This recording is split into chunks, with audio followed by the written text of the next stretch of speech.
When you think of a festival, what usually comes to mind? Probably bright lights, loud music, lots of food, right? Well, today we're exploring a festival that is the complete opposite, one that finds its power in deep, quiet darkness. We're talking about Maha Shivaratri, the great night of awakening. All right, let's jump right in. Most festivals are all about celebrating during the day, feasting, and big public parties. Maha Shivaratri? It's kind of the polar opposite. It's an all-night affair, a time for fasting and turning your attention inward. The whole point isn't about expressing joy outwardly, but about a really deep, personal journey to overcome our own ignorance and limitations. So what makes this night so incredibly different? Well, the clue is right there in the name. Maha Shivaratri literally translates to the great night of Shiva. And it happens every year on the darkest night of the month, right before the new moon hits in late winter. It's a really quiet, reflective time, a chance to focus on things like honesty and forgiveness. And hey, if you're someone who likes to plan way, way ahead, you can mark your calendar. In 2026, it's on Sunday, February 15th. Now, as you can imagine with any ancient tradition, Maha Shivaratri is wrapped in some absolutely incredible stories. There are really three main legends that give this night its power, and each one offers a totally different lens to see it through. So first up, you've got the story that celebrates the marriage of Shiva and Parvati. And this is so much more than a divine love story. It's about a perfect cosmic balance. It's the union of pure consciousness, which is Shiva, and divine energy, which is Parvati. Think of it as the ultimate spiritual partnership. Then there's this other incredible story that says this is the very night Shiva performs the Tandava, his epic heavenly dance of creation, preservation, and destruction.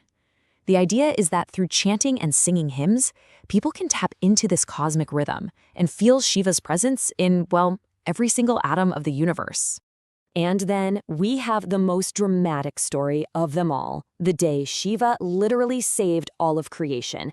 As the legend goes, during a great churning of the cosmic ocean, a deadly, universe-ending poison called halala bubbled up, threatening to destroy everything. So Shiva drank it all, but he held the poison in his throat, which turned it blue. This amazing act of self-sacrifice is why he's also known as Neelkanth, or the blue-throated one. Okay, so with these powerful stories as a backdrop, how do people actually observe this night? It's not about sitting back and watching. It's a night of very active, very focused spiritual practice. You see, these practices aren't random. They're all designed to work together in harmony. It usually starts with fasting, which helps to detox the body so you can really focus the mind. The all-night vigil, or jagarana, is the centerpiece. It's about staying awake and aware. To help with that, there's meditation and chanting to quiet all that mental chatter. And finally, something as simple as keeping your spine straight is believed to help you channel the powerful natural energies of this specific night. Which kind of brings up a really interesting question, right? Why this night? Is it just about the stories and the rituals, or is there something else going on here?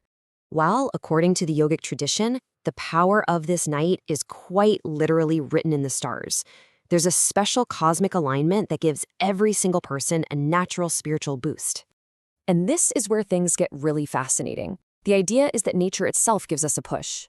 On Maha Shivaratri, the planet's very position creates a natural upsurge of energy in our bodies.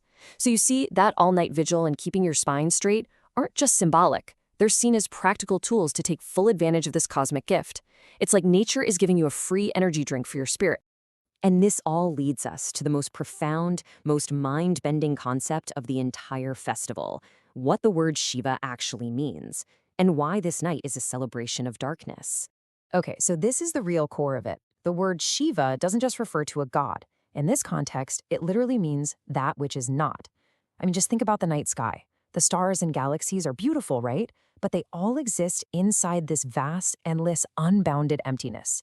That emptiness, that dark canvas that holds everything, is Shiva. It's the nothingness from which everything comes. This idea totally flips our usual way of thinking on its head. We're taught that light is good and darkness is bad. But think about it for a second. Light is temporary. It always comes from a source that's eventually going to burn out. Darkness, on the other hand, it just is. It's eternal. It's everywhere. So you can kind of break it down like this. Light comes from a limited source, and it always has a beginning and an end. But darkness is the source. It's described as the very lap in which all of creation happens. So by celebrating the darkest night of the month, you're actually getting a chance to connect with this fundamental, all-encompassing reality. So let's put it all together. Maha Shivaratri is this night of profound stillness. It's a chance to use that natural energy surge to dissolve our limitations, to let go of the past, and to experience the vast, silent universe that exists not just out there in space, but also deep inside each and every one of us. For ascetics, it's especially revered as the night that Shiva himself became one with Mount Kailash, achieving a state of absolute perfect stillness. And that leaves us with one final thought. Maha Shivaratri isn't just some ancient ritual. It's a living invitation for personal change. It asks each of us, on a night that is literally designed for awakening, what limitations, what old patterns are you ready to let go of? What could you let dissolve into that vast, creative emptiness? Thanks for joining us for this explainer.